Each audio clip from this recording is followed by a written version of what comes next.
Hola, hola, hola, hola, hola, hola, mis queridos amigos. Bienvenidos a un nuevo vivo de Instagram. Hoy vamos a tener el honor de hablar con el profesor Carlos Rodríguez. Al margen de su enorme y brillante carrera académica y su tremendo prestigio internacional, recordemos que Carlos Rodríguez, ¿sí?, es uno de los 5 economistas más importantes de la historia económica argentina.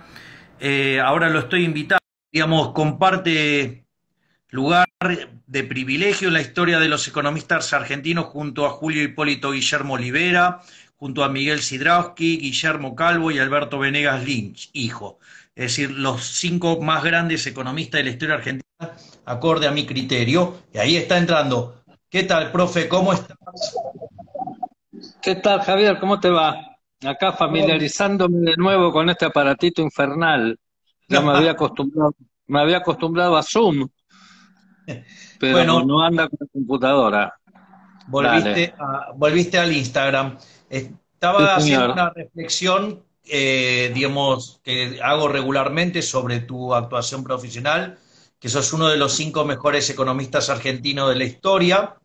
Eh, el profesor Carlos Rodríguez estudió en la Universidad de Chicago, fue alumno, ¿sí?, de Milton Friedman, entre otros. Además, cuando hizo su tesis doctoral, hizo 3 veces su tesis doctoral, una máquina de publicar. Es ¿cómo es? Tiene tenure en la Universidad de Columbia, ¿sí? Si no me equivoco. ¿Cómo es el tema ese, Carlos?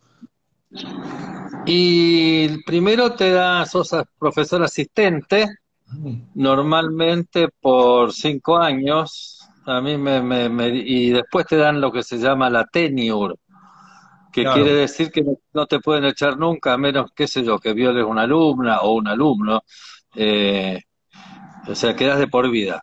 En la Argentina todos los contratos son de por vida, así que eso no asombra a nadie, pero en Estados Unidos eso, la gente da la vida por eso.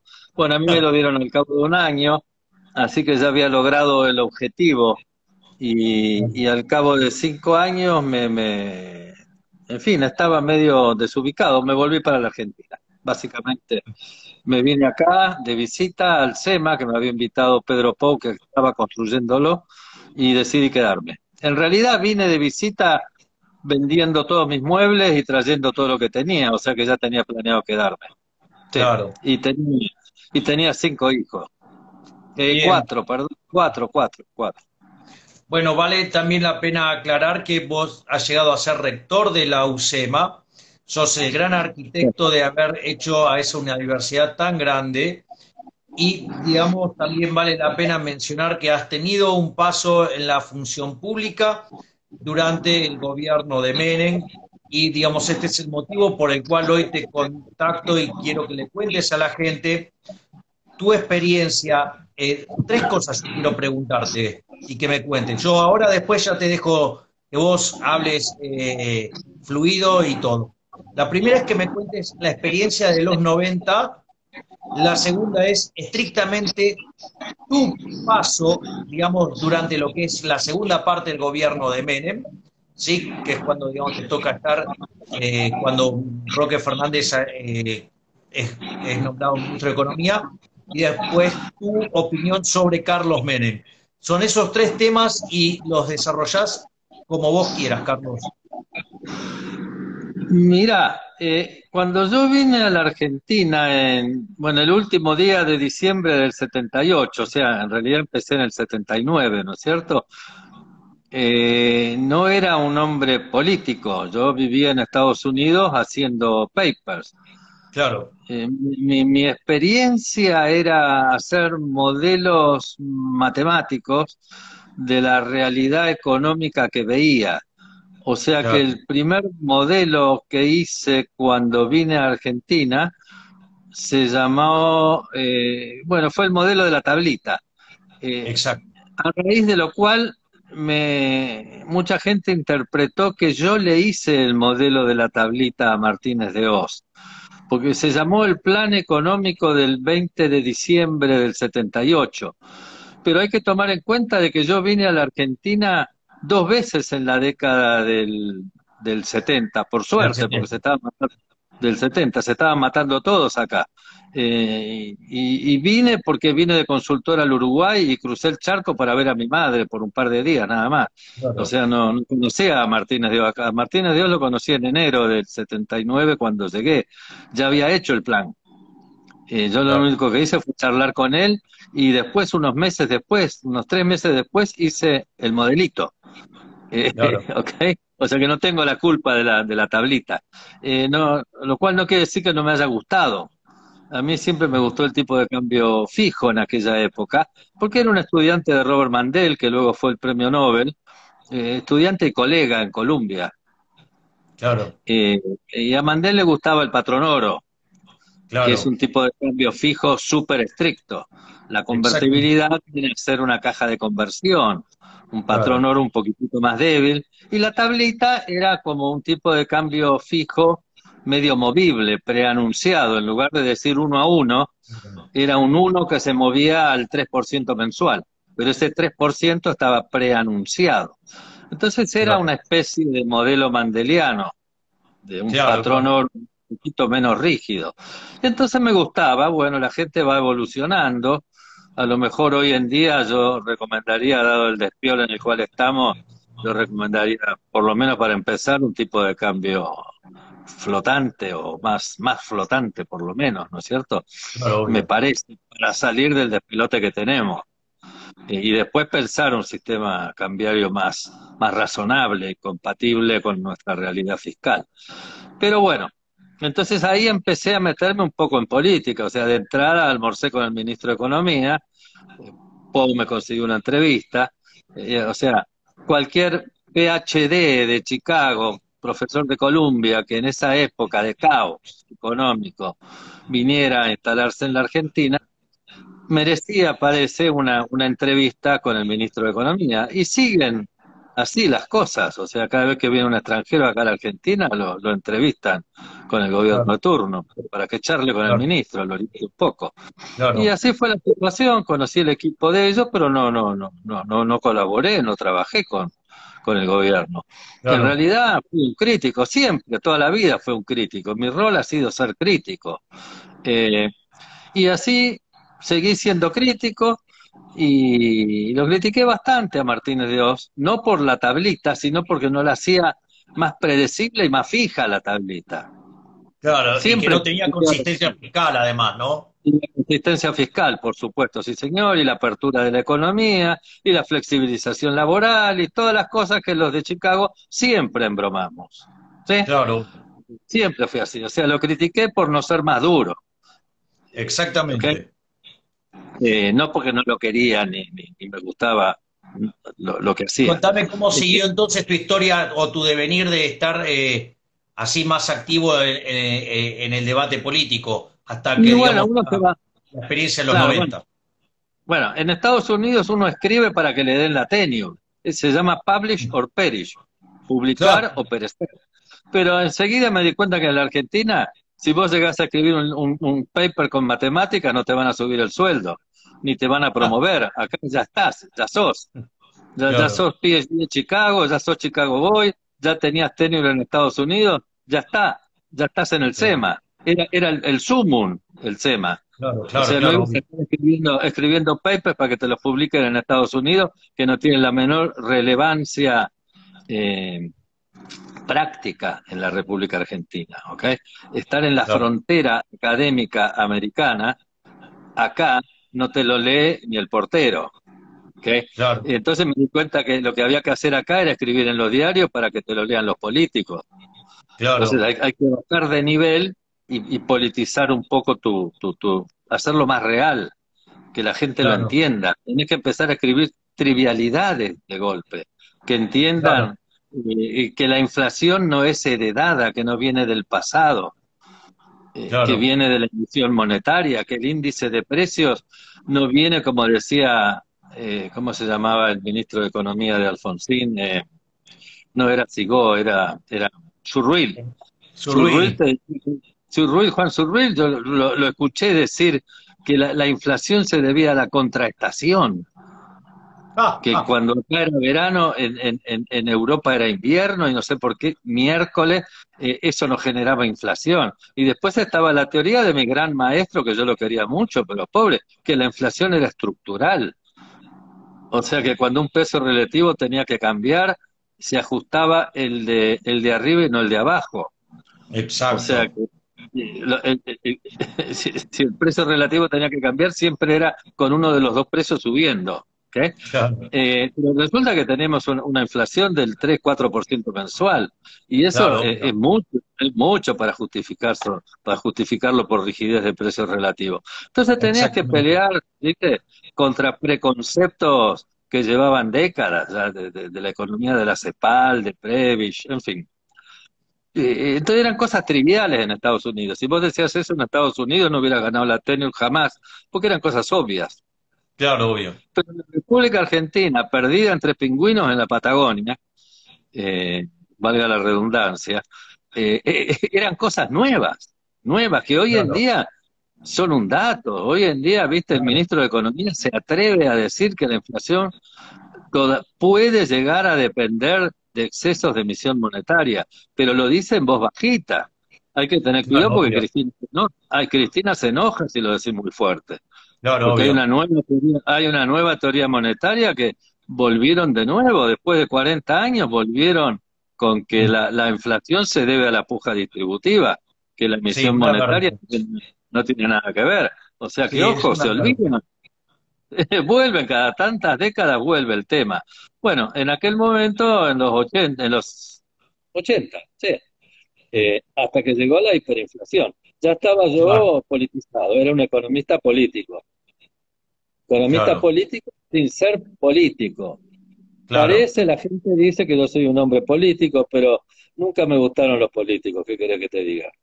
claro. Eso que hacían la vida de la política, que empezaban en su juventud pegando carteles y llegaban y progresaban como cuadros políticos cuyo objetivo en la vida es llegar a ser levantamanos, Claro, cobrando un sueldo por levantar la mano. Bueno, eso nunca me gustó. Pero el claro. asunto es que poco a poco, bueno, llegó Cavallo, a Cavallo lo conocía mucho, a Cavallo y a Petrey, que estaban en la Fundación Mediterránea. Yo era íntimo, íntimo amigo del matrimonio Petrey, Petrey y Nelva, dos cordobeses adorables, que los conocí en Chicago y estudiamos juntos, Claro, con Lito Petrey, y él se fue a la Fundación Mediterránea, y ellos tenían la idea de que para cambiar la República Argentina había que penetrar ideológicamente a los políticos, en particular al peronismo, que como decía Perón, todos somos peronistas. Entonces, si todos son peronistas, hay que educar al pueblo, o sea, al peronismo. Y Cavallo y Lito trataron de introducirse a través de la Fundación Mediterránea en el peronismo. Así que empecé a criticar a mi gran amigo Cavallo, porque siempre fue mi amigo, en realidad nos hemos reputeado, pero siempre fue mi vocación criticar a los amigos, porque cuando criticas a un enemigo, el enemigo no te da pelota, te odia más. Es así de claro, simple. Y si le tiras una buena idea, te la roba sin decir que vos se la diste. claro, Entonces es más útil criticar a los enemigos, y particularmente a Cavallo, porque Cavallo estaba en el gobierno. Y la gente de la Fundación Mediterránea eran todos amigos míos.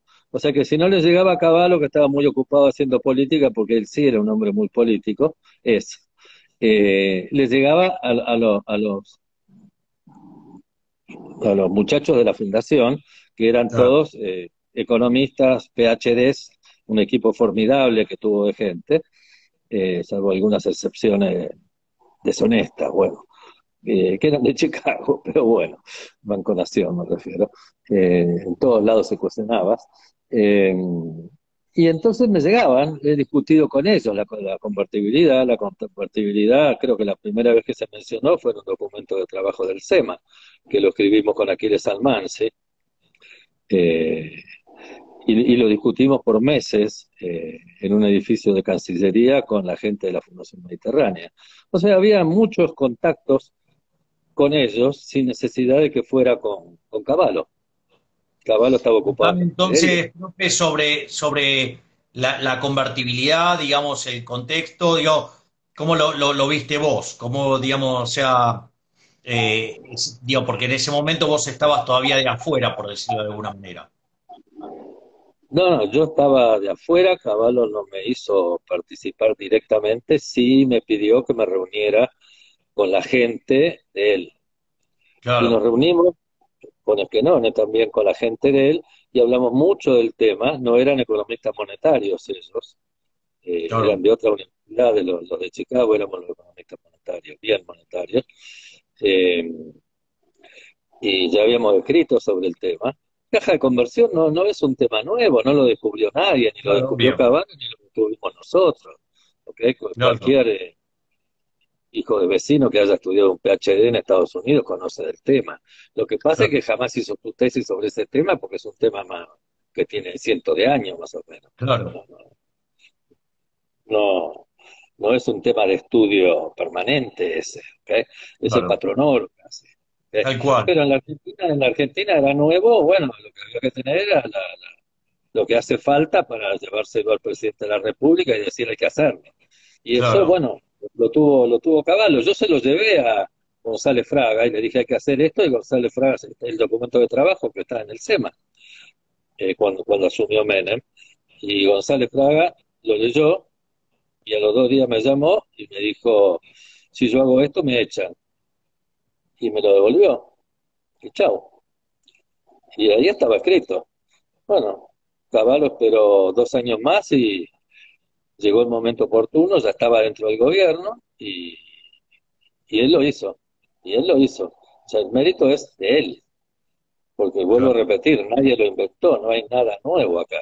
Lo que hay que Claro. tener es el coraje de hacer el paquete, 1, 2, 3, 4, 5 medidas, y instrumentarlas, escribirlo en forma legal, y creo que Horacio leyendo lo debe haber ayudado mucho, Sí, la porque redacción es te de digo una cosa, Brazo Lindo. ¿sí? Un economista sin un abogado de primer nivel en el gobierno no es nada. Mm. Precisás un súper abogado que te entienda lo que querés hacer y te lo ponga en las palabras que lo entiendan los diputados y senadores, porque si no, no lo podés instrumentar. Así que yo estoy seguro, no participé, pero Liendo debe haber sido muy importante en eso. Sí, sí, el Bueno, que escribe la ley es Liendo. bueno, yo peleándome con Caballo todo el tiempo de cualquier manera, siempre diciéndole podrías haber hecho más, podría haber hecho más, etcétera, etcétera. Eh, y así siguió el proceso y fueron pasando los años, Caballo fue convirtiéndose cada vez en más malhumorado, porque siempre fue más malhumorado, y se enojaba cuando no le salían las cosas y le daban los tantrums, ¿no es cierto? Eh, Llamaba a todos los empresarios y a los miembros del SEMA también, en fin, de los centros de investigación a la noche, tarde, al anfiteatro del Banco Nación y nos empezaba a hablar del precio de los tornillos y cosas raras. Se enfurecía cuando la inflación no salía lo que él quería. Y todas esas cosas me hacían enojar mucho. Entonces yo estaba todo el tiempo en los diarios protestando de por qué no abrían la economía, por qué no hacían la reforma laboral, eh, en fin, montones de críticas que suenan más a liberales, las cosas que no se hacían, ¿no es cierto?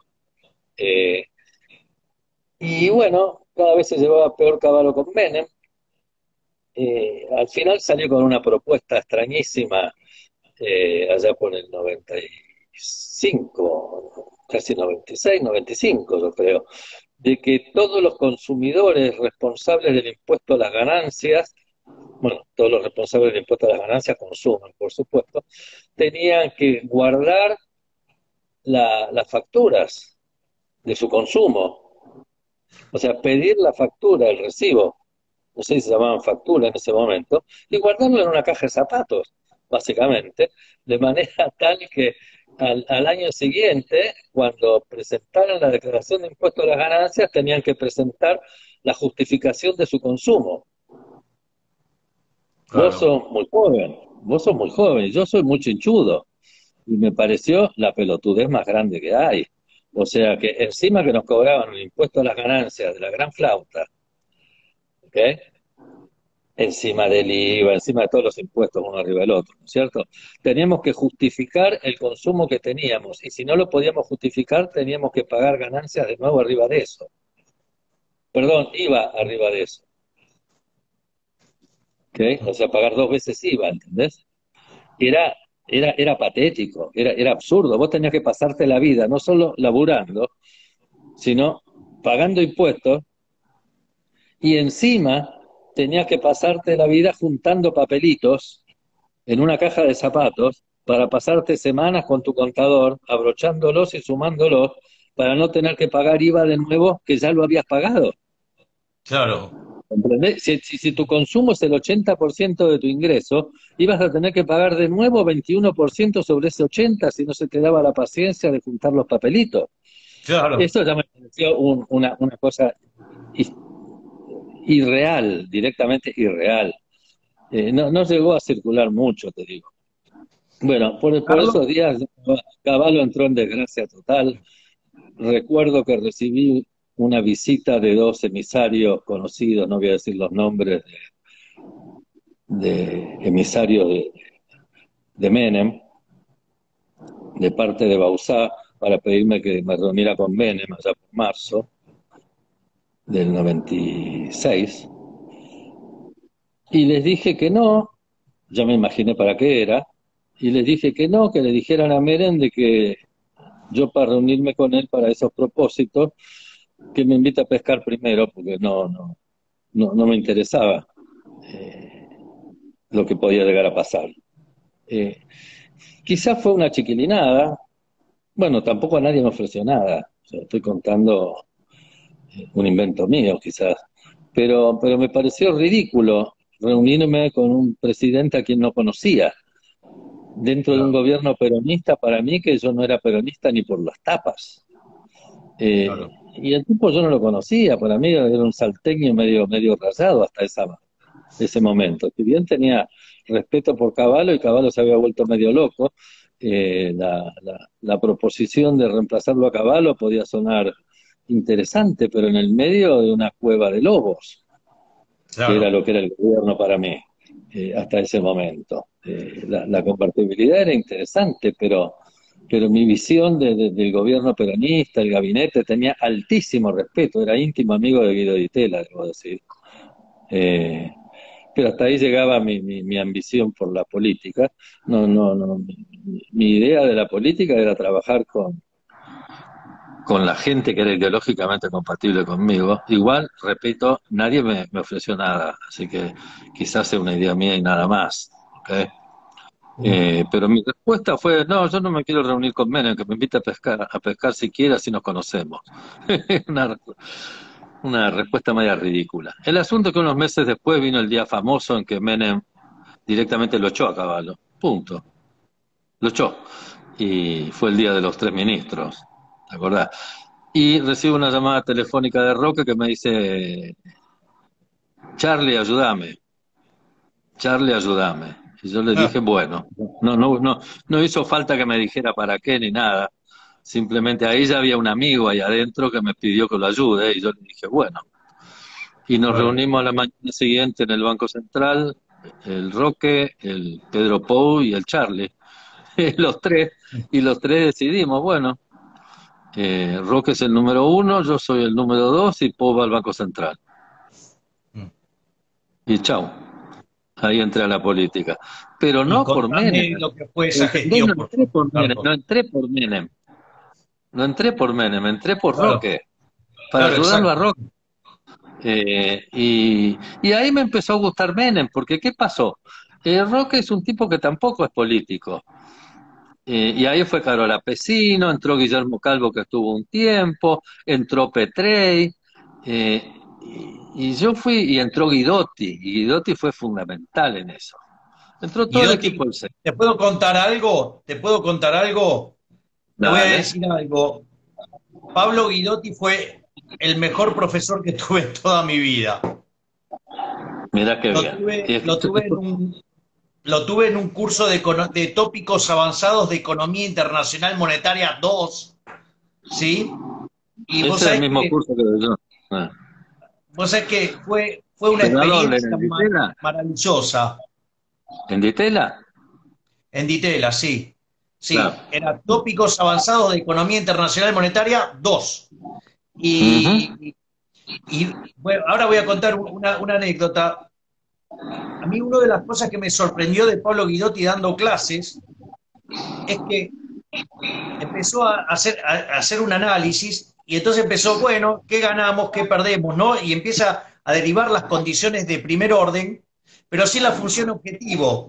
Y después deriva y después dice, bueno, para llegar a este resultado, después plantea la función objetivo, pero antes las deriva desde la intuición. Yo quedé impresionado, digo, porque para poder tener esa reversión en la matemática, digo, no es normal. O sea, estamos hablando de un tipo de otro calibre. Y me encantaba cómo daba clase, estaba fascinado yo. Y, y entonces, bueno, nunca había tenido la posibilidad de expresarle mi agradecimiento y mi admiración por todo lo que había aprendido ahí. Y, y vos sabés que me pasó algo que por cuestiones de trabajo lo conocí y fui a un almuerzo y tuve la posibilidad de estar con él. Y entonces, nada, yo le conté esta experiencia de que lo consideraba el mejor profesor que había tenido y le expliqué por qué y todo. Me dice, pero eso que yo hice en realidad no es una metodología que desarrollé yo. Me dice, yo la aprendí en Chicago de Jacob Frenkel. O sea, dice que es más, y una de las cosas que me contó él de cuando estuvo en Chicago, dice que, bueno, Jacob Frenkel tenía esa característica de hacer las cosas muy fácil, ¿no? Y de darle esta intuición y derivar los resultados de la intuición y después de ahí construir la matemática, y además en reversa, digamos, y era una cosa genial. Y él me dice que los compañeros que él había tenido, claro, como lo hacía tan fácil, es como que menospreciaban algunos la actividad de Jacob Frenkel en eso, pero bueno, nada, pero él, digamos, o sea, fascinado, y creo que me contó también, esta ya se me borra un poco en el tiempo, que su tutor de tesis, si no me equivoco, fue Michael Musa. O sea, Sí, sí. claro, con lo cual estamos hablando, digamos, de una persona de un calibre enorme, Pablo Guidotti, ¿no? Bueno, lo que pasó fue que Pablo Guidotti fue el secretario de Hacienda. Claro. Y ahí, que yo te quisiera hablar, bueno, yo llegué a conocerlo ahí mucho a Menem, por Mm. varias razones. Roque, Menem hacía reuniones de gabinete todas las semanas, no se perdía una, eh, y era un gabinete amplio. O sea que casi siempre iba yo junto con Roque o junto con Pablo, pero siempre había que hacer una exposición. Y Roque viajaba mucho y tampoco le gustaban demasiado, debo decir. Y ya el segundo año, cuando yo era viceministro, yo iba demasiado, prácticamente. Y si Claro. no, iba con Luque a exponer un tema. De cualquier manera, a Menem le gustaba, además de que estuviera el ministro o el viceministro, siempre algún tema había que exponer.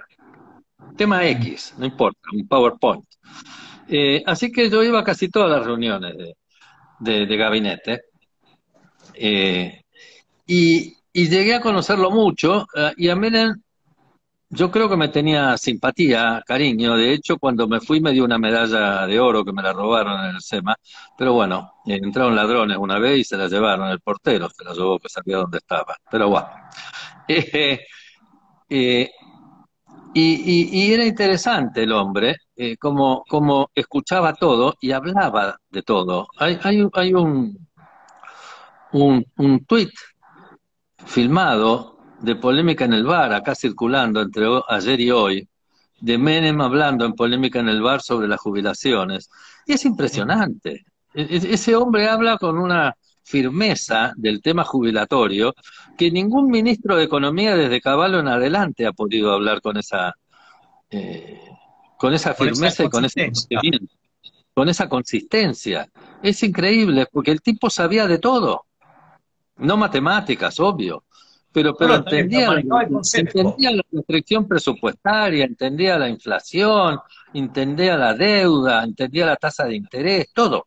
todo. O sea, uno tenía que tener miedo de fanfarronear y hacer zaraza del presidente Menem. Porque Vos el sabés, viejo... Dale, Carlos, vos sabés que ayer yo hice un vivo sobre esto con Gerardo de la Paulera, Jerry, sí. sí, con Jerry. Y justamente él mencionaba de Menem esto, ¿no? De su brillantez intelectual y de lo bravo que era y de que justamente, digamos, no es que era un tipo así nomás, era un tipo de una inteligencia muy importante. Bueno, entonces, el asunto es que Menem llegó a conocerme bastante. Yo no jugaba al golf, Roque sí jugaba al golf, así que Roque debe conocerlo mucho también, porque se iban a jugar al golf juntos, y yo no. Eh, pero, pero yo llegué a escribirle un montón de discursos, varios Ah, discursos, mirá vos. y el tipo los leía, viejo. No, no, y yo le metía lo que yo pensaba y el viejo me lo leía. Bueno, yo lo llamo el viejo, pero no, no, no. Yo también soy viejo. Me pasaba las noches escribiéndole los discursos. Claro. Yo escribiendo discursos es medio raro. Descubrí que sabía escribir. Ah, Otra mirá. otra habilidad política que no sabía que tenía. Y otra habilidad para la cual Menem descubrió que yo servía y que fue muy interesante. Y me sentí bastante honrado por eso. Al final terminó llevándome a la oficina de él en la Casa Rosada, con él sentado en el sillón de Rivadavia y yo sentado en el escritorio enfrente charlando con él, mientras esperábamos los tipos que lo iban a manguear.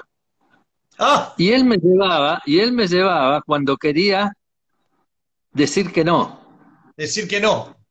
Uno de los trabajos del presidente de la República, estábamos, golpeaban la puerta, la secretaria hacía pasar y estábamos Menem y yo parados y Ah, recibíamos a tres o cuatro tipos que entraban y les dábamos la mano y los hacíamos sentar en una mesa o un sillón que había ahí.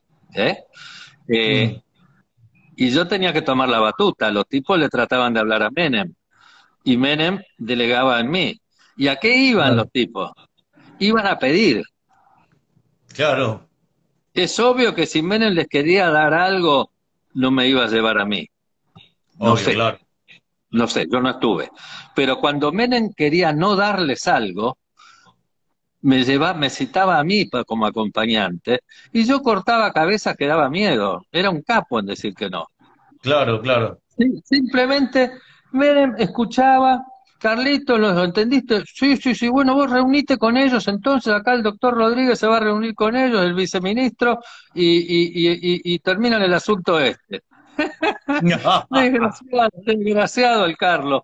Y yo los recibí en mi oficina y los mandaba a guardar, pero en 2 minutos.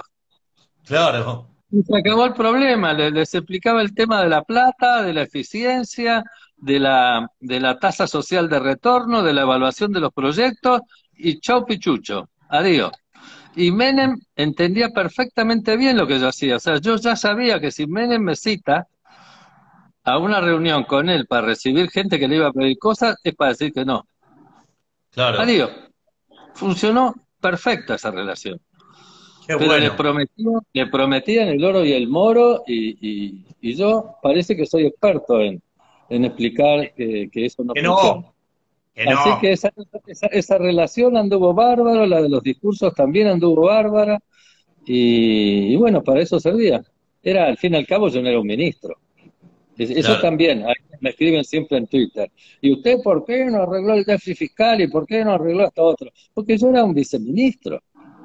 Un claro, viceministro no tiene poder. claro. ¿Ok?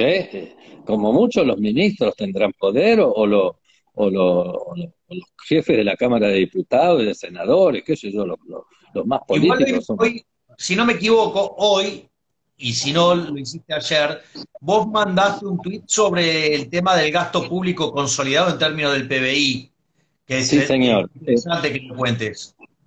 Te quiero hablar de tres mitos que Dale, yo dale, por eso estoy en es posición importante. de destruir, que no se hablaron. Yo me pasé el día viendo televisión, el entierro de Menem, no me gusta. Me dolió mucho como el entierro de Ronald Reagan, que yo estaba en Estados Unidos, eh, que también fue muy triste. Son personas que uno quiso, apreció mucho.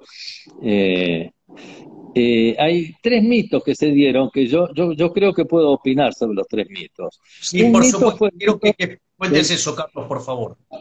el mito del fracaso de la segunda presidencia. Ese es un mito que quedó instalado, yo no sé por quién, yo creo que fueron los radicales o fueron los progresistas o algo así, de que Menem fracasó en la segunda presidencia. Ese mito tiene un propósito. Es lo mismo que decir que Menem era ladrón. ¿Ok?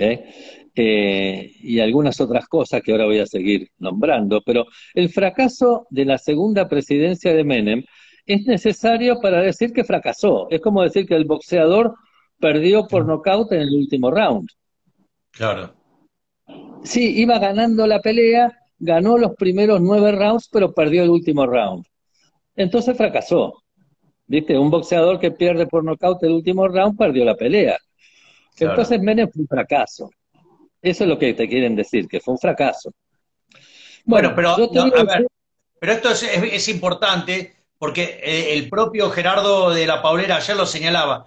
Hay que remarcar, subrayar y mostrar con todas las luces que, y bien que se hacen los pelotudos, muchos, que se olvidan que en el medio, antes de la caída de la convertibilidad, estuvo de la Rúa.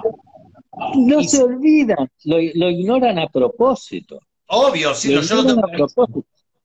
Te dicen de que Menem le dejó la mecha encendida a ese otro pobre hombre y a los radicales y al Chacho Álvarez, y les dejó la mecha encendida. No, no les dejó ninguna mecha encendida, les dejó un gobierno que ellos quisieron tener. Para eso se presentaron a las elecciones. Si no, no se hubieran presentado, viejo. ¿Ok? Y además Exactamente. les dejó un último trimestre con deflación económica. ¿Ok? Claro, Y una prima de riesgo bastante más baja que la que ellos terminaron. Bastante más obvio. baja. Ahora no recuerdo exactamente el valor, pero no era escandalosa como la que tenemos ahora. Andaba más o menos. No era, No superaba los no 550 era puntos global. básicos. ¿Cuánto? No superaba los 550 puntos básicos el riesgo país. ¿En diciembre del 99? Cuando, no, No. cuando se fue, No. claro, cuando se fue Menem. Bueno, si es así, 550 no es nada. O sea, del En golpe esa de la Rúa, época era lo normal para un emergente. bueno, pues de la Rúa la convirtió en miles. Sí, bueno, Eh, Dios, Así que dejó no, la bueno, base del mismo del 2000. convirtió una situación en explosiva. Yo no quiero hablar ahora en todas las locuras que hizo de la Rúa porque se nos va a ir el tiempo y tengo mucho para hablar. Quiero hablar de Menem, no de la Rúa. Eh, Exacto. eh, el mito de la segunda presidencia, dicen que Menem se volvió loco en la segunda presidencia, al irse Cavallo empezó a gastar como loco. Entonces yo puse este tuit con la cifra del gasto público Claro, elaborada primero por Federico Sturzenegger durante el gobierno de la Rúa, que fue el secretario de Política Económica, o sea, lo elaboró el gobierno y que sucedió a Menem de la oposición, y se siguió elaborando ese trabajo hasta el año 2020. Continuamente ese trabajo continúa haciéndose en la Secretaría de Programación Macroeconómica, que depende de la Secretaría de Política Económica, que entre paréntesis yo fui el primer secretario de la historia de Política Económica, porque le hice cambiar el nombre. Y ahora te voy a contar la historia de ese cambio de nombre. Esa secretaría se llamaba Secretaría de Programación Económica. mm, Eh, y ahí se ve en ese gráfico, no lo puedo poner, esa es una cosa que Zoom sí me deja y esto no. Está acá, se los muestro, miren lo que lindo. Entren a Twitter y lo van a ver porque estuvo todo el día dando vueltas, tiene un montón de likes. esto yo lo Eh, retuiteé. sí, o sea Yo que lo va a ser retuiteé, fácil de ver. Carlos. Eh, los, la década del 90 tiene 10 años y ahí están, bueno, está desde 1980 hasta 2017, año por año, el gasto público primario como proporción del PBI. en los 3 años más bajos que estuvo en la década del 90 fueron los 3 años 96, 97 y 98, que es del segundo gobierno de Menem, que fue 26, 25 y 26%. Particularmente fueron los 3 años que tuve yo, la UCEMA, Roque Fernández. Y Pablo Guidotti, que fue el ministro de Hacienda, que es el hombre que recauda y gasta. ¿Okay? Y tenía a los políticos agarrados del forro de donde sabes, no los dejaba gastar, no les firmaba los cheques, papito. ¿Okay? Y los políticos se dejaban agarrar. No había un deseo brutal de gastar a lo bestia. O sea, se llegó a gastar en 1997, el medio que yo tuve el año entero, el equipo nuestro, 25% del PBI de gasto primario. Y el gasto total, consolidado, nación, provincias y municipalidades. Sí, Y el gasto total fue 4 puntos más, o sea, de 27 fue 30 o 31. claro, El total. Bueno, hoy en día el primario en lugar de 25 es 50. claro. Repito, el doble del PBI se está gastando. ¿Okay? Y dicen que Menem derrochaba.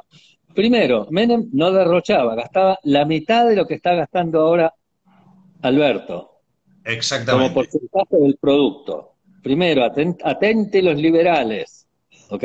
Que hablan de que Menem derrochaba. Y segundo, el año que Menem gastó menos en la década del 90, se los grito en las orejas a ver si les entra, fue 1996, 1997 y 1998, con el ministro de Economía Roque Benjamín Fernández en su segunda periodo de gobierno. A ver si les entra en la cabeza. Menem gastó menos en la segunda periodo de gobierno que en el primero. Que les entre en la cabeza, y no estoy inventando los números, lo estoy sacando de los datos que hizo Federico Sturzenegger y que se continuaron haciendo hasta 2017. ¿Quedó claro ese dato?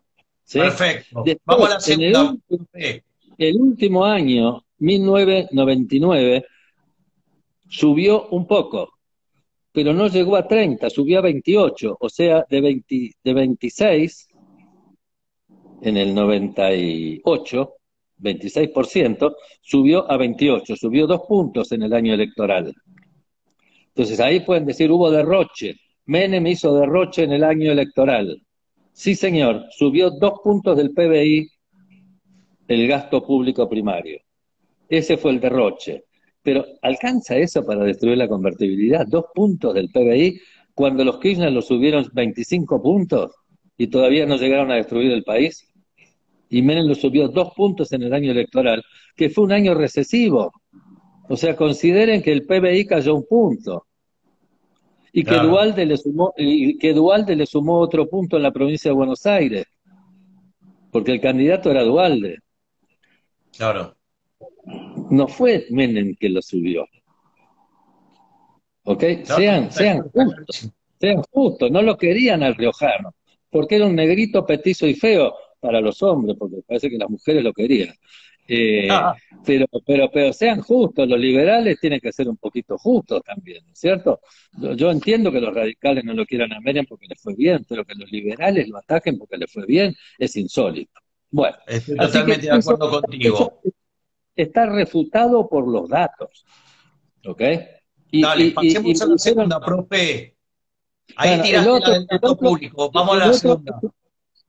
el otro es una señora cuyo nombre no me lo acuerdo y creo que ya falleció, que escribió un libro criticando la ética de Menem, hablando de la pizza con champagne, de las Sí, reuniones menemistas. Bueno, yo sí, participé de decenas de reuniones de gabinete menemista, ¿ok? Eh, En las reuniones de gabinete, que empezaban, si mal no recuerdo, a las 8:30 de la mañana, a eso de las 11:30, cuando se aproximaba la hora, ya que estábamos muertos de hambre, se servía pizza en todas las reuniones de gabinete, las decenas de reuniones de gabinete que yo estuve en la Quinta de Olivos, entraban mozos de guante blanco y servían pizza con gaseosas. Jamás se sirvió champán. Era pizza con gaseosas, señora fallecida. O sea que esta señora inventó una falsa ética de desborde de mal gusto menemista, de servir pizza con gaseosa. Menem tenía muy buen gusto. Yo he estado en muchas cenas menemistas, con Amarita Fortabat, con el padre de Macri, con millonarios, con ex ministros de Economía, todos muy ricos, y Menem servía muy buenos vinos y muy buena comida. Estate seguro que los manteles eran de primera, los cubiertos eran de los mejores, no iba a servir pizza. Y tampoco se tomaba champán, se tomaba vino en general. O sea, eso de la pizza con champán es un invento de opositores de mierda, básicamente. ¿Ok? Y te lo dice alguien que participó durante 2 años enteros de esas comidas. de esas ¿Sí? comidas. Era comida o el almuerzo del gabinete. ¿Ok? Porque, Claro. ¿dónde va a servir pizza? ¿En una cena de lujo? ¿Estamos todos locos? Va. 3. El tema de la reelección. Acá voy a hablar con cuidado porque no participé de eso. Primero porque ya no estaba en el gobierno. Yo renuncié en junio, julio del 98. Y el tema de la reelección fue un tema del 99. Pero yo sí hablé mucho de la elección del 99. El candidato de Menem, que yo sepa, no hablándolo con Menem, no hablé de ese tema con Carlos Menem directamente, pero sí con varios de sus ministros y personas del gabinete. El candidato de Menem era de la Rúa. Menem quería que gane de la Rúa porque estaba convencido de que de la Rúa no iba a terminar su gobierno y que entonces él se iba a presentar de nuevo. Hasta ahí estuvo correcto. De la Rúa ganó y de la Rúa no terminó su gobierno y Menem se presentó y Menem ganó. Claro. Lo que pasa es que el balotaje vino complicado y no se presentó al balotaje. O sea, hasta ahí, de los 4 puntos, en 3 Menem tenía razón. ¿Viste? Pasó algo, López Murphy entró ahí y le arruinó la torta. Bueno, eh, lo que pasó con esto de la reelección, yo creo que hay que entender la política, la estructura de la política y del poder peronista. Menem no tenía chance de ser reelegido, chance legal. No podía legalmente ser reelegido ni por carambola, ya llevaba 10 años en el gobierno, ¿ok? Ya se había hecho la reforma de la Constitución, no había chance. Pero entonces era un pato rengo. Y en la política peronista era un pato rengo que había perdido las elecciones de medio término con la Fernández Meijide. Estaba débil de cartas, totalmente. Ya se le había acabado todo el empuje de la convertibilidad, de la estabilidad, ya la inflación ya estaba en cero, ya estaba y no podía ser reelegido, no tenía nada. Entonces, lo Claro. único que podía pasar con él era que le tiraran abajo en el Congreso los muchachos peronistas que estaban en reelegirlo a Duhalde. Y Duhalde no quería la convertibilidad, quería devaluar, quería industrializar de prepo. El tipo tenía que defenderse en el Congreso de alguna manera. La única manera que tiene un peronista en defenderse es, ojo, que si a mí me reeligen les corto la cabeza a todos. Y yo creo que ahí es donde Menem inventó el jueguito de la reelección, para infundir miedo a través de la posibilidad, miren que si a mí me reeligen, los liquido a todos. Para mí fue un juego de naipes, un juego de póker, ¿entendés? Claro. Un truco, estaba mintiendo. Y punto. Yo creo que fue eso. Pero todos lo usaron como que intentó perpetuarse en el poder al estilo Trump, ¿viste? ¿Dónde vieron marchas organizadas por Menem tratando de ocupar el Congreso para reelegirse como Trump? No, yo creo que no pasó. Yo no estaba en el gobierno, repito, o sea que esta es una interpretación mía. Era un pato rengo y en el peronismo a los patos rengos se les corta la cabeza, se tira la mierda a todas las políticas que hicieron y eso es lo que hubiera pasado si ganaba Duhalde. Lo que pasa es que no ganó Duhalde. Fíjate vos que cuando ganó Duhalde, ¿qué pasó? Tiraron a Y la sí, mierda la competitividad. Tiraron a la mierda exactamente. la competitividad. Sí, señor. Eso era lo que quería evitar Menem. Eso era lo que quería evitar Menem con esto de el truco de la mentira de la reelección. claro. Bueno, ahora, Profe, ¿me contás alguna dale. anécdota así divertida que tengas con el Carlos? No, es que no tengo, ya te he contado varias, O que no sea, son anécdotas, digamos, no, más, que no digamos, son. porque eso era más así de la dinámica del trabajo, sino más, o sea, más, digamos, alguna que se te ocurra extra, así divertida o de color. No, es que no tengo, no tengo. Yo no comulgaba, no formaba parte de lo que se podría llegar a llamar la tienda de Menem, y no jugaba al golf. O sea, Menem Claro. tenía sus actividades en la tienda.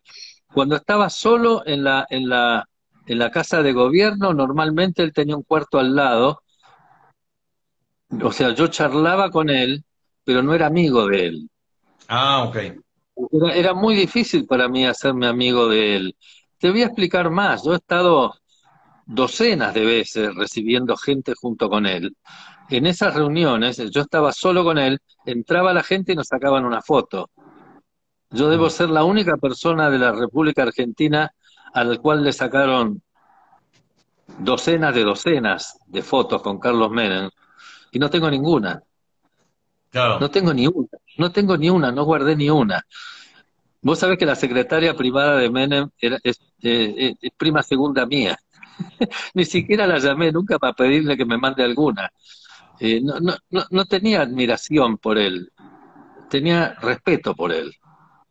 Mm, Eh, Todo el mundo viste que se sacan fotos con los presidentes y las guardan y las ponen en la repisa, claro, en el escritorio, y no sé cuánto. Yo tampoco tengo ninguna foto con Caballo. O sea, mi claro, paso por la política fue muy particular. Eh, claro. de hecho, un día le dije a Roque, que estábamos juntos en la oficina de Roque, y le digo, Roque, voy a hablar en inglés, después se los traduzco, es una película, le digo, Roque, we are sleeping with the enemy. No sé si se entendió, Roque, estamos Sí, sí, durmiendo sí, con está el entendiendo que está enemigo. durmiendo con el enemigo. Sí, porque en esas reuniones a Menem había que tocarlo con cuidado, porque yo no lo entendía muy bien. Era un hombre muy inteligente que yo escribía los discursos y me los leía, pero en esa reunión de gabinete, tres cuartos partes de la gente me clavarían un cuchillo. Claro.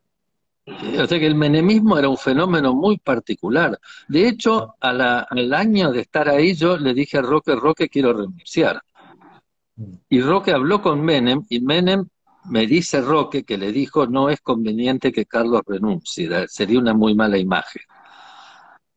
mm, Y un año después, un día me viene Roque y me dice Menem que ya está, que podés renunciar mm. al segundo año. Justo cuando yo estaba llamando a licitación de los bancos para vender YPF, en una licitación abierta en la cual nadie podía tener más de una proporción muy chiquitita de las acciones de YPF. Y resulta que el rey de España lo había llamado a Menem y le decía que España quería la totalidad de las acciones de YPF. Pero resulta que tenían que pasar por mi oficina para comprar YPF. No, Y ahí justo me aceptaron la renuncia. En fin, uno no cree en las brujas, pero y España se llevó las acciones de YPF. Pero yo ya tenía llamada la licitación de los bancos, ya tenía hecho los pliegos, todo. Pero bueno, son cosas. Otra cosa, por eso de realidades te digo. La política es muy sucia, el individuo, el verdadero individuo, yo nunca llegué a conocerlo, llegué a respetarlo, que es distinto de conocerlo. ¿Ok? no, no, está clarísima la Me, diferencia. me mandó Me mandó, yo lo pedí 20 veces, vender el Banco de la Nación Argentina. Porque todas las empresas públicas dependían de mí. Yo privaticé el banco hipotecario, privaticé la Caja Nacional de Ahorro Postal, pero todo con sobres cerrados, me odiaban a mí. Rompí todos Claro, los holdings que había de licitaciones que se hacían entre ellos, se ponían de acuerdo y uno solo hacía la oferta más baja. Se ponían de acuerdo. Bueno, yo los jodía a todos porque hice que se hicieran por sobre cerrado y rompí ese, ¿cómo se llama? Contubernio. Eh, Privaticé el correo, perdónenme, y que lo ganó el padre de Macri, pero lo ganó bien. claro. Ahora, después resulta que el gobierno no le pagó las estampillas públicas y entonces el otro tipo no le pagó lo que le tenía que pagar y se pelearon entre ellos. Ese es otro problema, yo lo privaticé bien. Ahora que no se pagaron mutuamente y entonces fueron a la justicia es otro problema, es Claro. de después. O sea que privaticé muchas cosas, bien. Y entonces quise privatizar, logré privatizar el banco hipotecario, qué miércoles. Pero quise privatizar el Banco de la Nación. Y hablé con Menem y Menem me dijo que sí, que lo privatice. Entonces formé un equipo, porque había que evaluarlo. Entonces formé un Claro. equipo para evaluar el Banco de la Nación, tenía ya los evaluadores, tenían que entrar al banco a evaluarlo. Y Mm. ahí había que pedir la autorización, si bien era mi empleado, Macarone, formalmente por ley. Obviamente el presidente del Banco de la Nación es todo un personaje, no es mi empleado en realidad. Eh, Claro. Ese y no este, quiero decir, el tipo tiene su rango. Y Macarone jugaba al golf con Menem, está Claro. fallecido ya. Eh, el asunto es que hubo abrazos al Banco de la Nación. El Banco de la Nación tenía una historia muy, muy extraña. Por un lado, era el único que financiaba el campo. Claro. Ahí Felipe Solá manejaba las declaraciones de emergencia agropecuaria, manejaba fondos dando a su gente, como lo llamaba. Pero bueno, era el único que daba plata al campo, eso es cierto, pero también le daba plata a las empresas de Milloma, y plata billonaria, o sea, $1.000 millones, más o menos. Claro. En fin, plata extraña. O sea, estaba metido en muchos quilombos medio políticos, pero había también pequeños agricultores. O sea, se hizo un lío de la Madonna, salió en todos los diarios. Invito a la gente a entrar a Google y poner Carlos Rodríguez, Banco de la Nación Argentina. Les van a salir cosas de 1998-99. Todavía están los artículos de los diarios de esa época, donde la pelea entre Carlos Rodríguez y el Banco de la Nación Argentina, donde cientos o miles de personas abrazaban el edificio del Banco de la Nación, que tenía un auditorio muy útil para todas las reuniones políticas, eh, para que yo no lo privatice. El asunto es Claro. que Macarone jugó al golf con Menem y un día recibo una llamada de Macarone mandándome a la RP que me y me colgó y chao privatización. Se cambió la orden. Así es la política. Claro. Nunca hablé con Menem, o sea, se acabó el tema. O sea, hay cosas que podés privatizar y cosas que no podés privatizar. Por más que el presidente me haya dicho en persona, podés privatizar. Claro. Roque me llamó y me dijo, che, parece que dieron la contraorden y no lo podés privatizar. Bueno, esa es una realidad. Ahora, bueno, después hubo otras cosas, bueno, que Menem no hizo, que se hicieron mal, todo el mundo las sabe, así que no voy a defender a Menem por eso. Eh, y lo de YPF, bueno, se privatizó mal, pero después se nacionalizó de nuevo, después se vendió mal de nuevo, y ahora está por ahí, dando a los tumbos, así que tampoco todo lo que hizo Menem se lo hizo mal, los que lo sucedieron lo Que hicieron venga después peor. le dicen Pero, peor. ya sé, lo mismo que Aerolíneas Argentinas, en Claro. aquella época ya la habíamos vendido también, yo qué sé, se vendió y se privatizó, no tan bien como se debiera haber privatizado, seguro. Ahí el juego en aquel momento, con Cavallo y con nosotros, era sacarte esa elefantes blancos de encima, sin Claro. mucha sutileza, porque si entrabas en sutileza en el Congreso te jodía. Esa Claro. era la triste realidad. Si entrabas a discutir sutileza, te pasaban por encima. Entonces, y eso venía ya heredado de Caballo. Y las Claro. AFJP son un caso. Es cierto que eran un robo, que los tipos pero esos fueron los pliegos de licitación que los hizo Claro. Caballo, que la FJP se llevaba creo que 30% de tu aporte, no importa cuánto tenías aportado. Bueno, claro, eventualmente cuando ya tenías aportado un huevo de plata y te seguían sacando 30% de tu aporte, era un afano. Pero yo prefería eso a lo que me hicieron, que me Claro. sacaron toda la plata y me pasaron al sistema de Claro, de reparto. reparto. Sí, pero me jodieron en el reparto y me sacaron más del 30% en el Exactamente. cálculo de lo que me repartían. Y está todo el mundo en Claro, juicio todavía y no te pagan nada. claro, O obvio. sea, el remedio fue peor que la enfermedad. Tal O sea cual, que totalmente. estaba mal lo de la FJP, pero también estuvo mal el pase de reparto. Así Claro, que, viejo, nos jorobaron a todos. claro, Eh, Había que arreglar el tema de la FJP, sacar otra ley diciendo, bueno, pará, hay que claro, cobrar, mantener la FJP y no cobrar una proporción tan enorme sobre la base del aporte, sino claro, sobre la base de los resultados económicos de la plata que el tipo pagó. Todo claro, eso entra dentro de las llamadas reformas económicas de segunda generación. Lo que pasa es que el menemismo se acabó. claro. Nosotros hicimos algunas, esas privatizaciones que hizo el segundo gobierno. Acordate que nosotros llegamos, teníamos 3 años de menemismo, el menemismo en fuga, eran pollitos en fuga. Eran los Claro, últimos 3 años de menemismo con Dualde encima. Dualde no lo quería Menem, que no claro, joda, era el enemigo público número uno de la convertibilidad, de la apertura de la economía, de la liberalización de los mercados. Era un enemigo de Menem. claro, Lo digo claramente, le teníamos terror. O sea que la reforma de segunda generación en el segundo gobierno de Menem, Caballo no pudo y el SEMA tampoco pudo. Apenas pudimos privatizar algunas cosas y hacer una leve rebaja de aportes patronales que enseguida los radicales la dieron vuelta. claro, Ni bien subió Machinea, la eliminó. Pero ese era el camino. Y seguir bajando los aportes patronales, pero los radicales mismos, no hizo falta que lo haga Duvalde, lo hicieron ellos. claro, Eh, o sea que las reformas de segunda generación, la desdolarización de las tarifas, por algo más racional, todo eso no se pudo hacer y mucho menos la reforma del mercado laboral.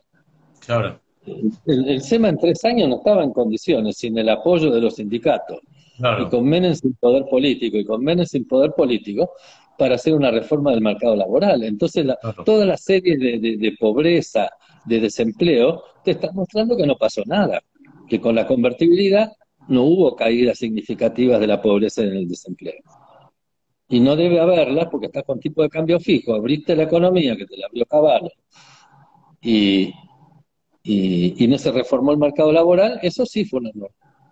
Pero ese fue un claro, error desde el nacimiento, desde que empezó, porque tenés que hacer juntas la reforma del mercado laboral claro, con la apertura de la economía. tal cual. Y no se hizo. Eso no se hizo, vino desde el principio y uno no puede pretender de que Medem lo entienda. Está bien que Claro, era inteligente el turco, no cabe duda, pero eso es demasiado sutil, claro, demasiado sutil. Yo claro. siento que no te pueda contar cosas lindas, digamos, pero, No, pero, no, no, pero no, esta no, gente no, está, no, no, no, pero me escúchame, parece fantástico, esta digamos, o gente está sea, es un haciendo, testimonio de alguien que estuvo ahí en la trinchera, en la segunda oíme, presidencia. estos están haciendo lo mismo, estos están haciendo lo mismo, no reforma el mercado laboral y tienen, ¿qué tienen? El desempleo es una gran mentira, primero. No sé cuánto dicen que tienen ellos, 14, 15, qué sé yo. Sí, Sí, sí, sí, sí, sí, sí, pues está todo el mundo, los que laburan acá son los colombianos y los venezolanos. El resto acá cobran planes. claro, Pongámoslo claro y te los ponen como empleados. Y la claro, pobreza está en 50%, la pobreza está en 50%, gracias tal a los cual, planes también. Entonces yo esas estadísticas no las puedo mirar. claro, En la época de Menem también eran genuinas, pero eran altas. El desempleo terminó en 24%, altísimo, no cabe duda, pero genuino. Acá claro. te pueden decir, no, no sé cuánto es acá ahora, hoy en día. Creo que dicen que es 15%, pero viejo, está prohibido desemplear, en primer lugar. Claro, Qué vivo. Y segundo, hay doble, si desempleas, tenés que pagar doble indemnización. Y tercero, están los planes, están cobrando planes. Yo estoy cansado de gente que te dice, no me aceptan el trabajo porque pierden el plan, quieren trabajar en negro. Es así, claro, es un dato. Entonces las estadísticas hoy en día no son lo que te dicen que son. Y la claro, pobreza de Menem era 27%, sí, pero era verdadera. Ahora es claro, 50%, a pesar de los claro, planes. claro. A pesar de los planes. No, claro, porque Imagínate, si los planes tenían 60. Sí, yo qué sé, no sé, porque además ahora hay dos medidas de pobreza. Antes había una sola, ahora hay otra que es la que mide la Universidad Católica, que quizás yo creo que es más significativa, que es una pobreza estructural, por inodoro, por techo, Sí, sí, sí, ¿viste? sí, es Y pagás. multidimensional, Porque acá vos tal movés cual. un poquito el tipo de cambio y me metiste en 1.000.000 de dólares, 1.000.000 de pobre. Es Pobre, una claro, pobreza claro, sí, obvio. macroeconómica que no tiene mucho sentido. Porque vos vivís al borde de un rachuelo podrido y de golpe te haces millonario porque te aprecian el dólar, Claro. el peso. Y no tiene sentido. Creo más en la pobreza de la UCA. Si estuviera bien hecha Sí, sí, y sí, bien es un publicada. trabajo que hace multidimensional y toma, son seis grupos de factores que toma, digamos, en la medición de la pobreza, sí. Sí, y sí, yo agregaría el crimen, la droga y un montón de cosas en esas medidas, ¿no? En fin, pregúntame. Ya Dale. son 9:05. El remate, tu remate, un remate y una reflexión sobre la década del 90. Y la década del 90 lamentablemente pasó porque eh, la gente que aprecia la década del 90, ya estamos muy viejos. Y los amigos de Menem no creo que hayan entendido muy bien los Corach y los Cora, este otro, el de la pata rota. Eran más bien abogados. O sea, ellos no son una herencia que sirvan para transmitir mensajes. Cavallo está demasiado conflictivo, es demasiado conflictivo, y los liberales no fueron infectados, lamentablemente, por la ideología. O sea, a los liberales les gustó Cavallo porque vendió las empresas públicas. Y hasta ahí llegamos, me parece. O sea, los liberales no entendieron el resto de las cosas. La convertibilidad, el tipo de cambio fijo. eh,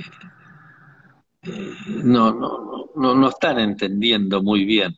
Ellos están de nuevo en hacer las reformas a cualquier costo, Claro. algo así. No sé si están viendo alguno, debe estar viendo de los que están la película, la serie Los Vikingos. Estoy viendo el final de la serie Los Vikingos, cuando 30 o 40 vikingos en un barquito de miércoles llegan a Groenlandia y se subdividen la arena, porque no hay nada más que arena. Y de golpe aparece una ballena muerta en el terreno de uno de los vikingos. Y ese vikingo se vuelve loco y dice que la ballena es de él, y estaban todos cagados de hambre.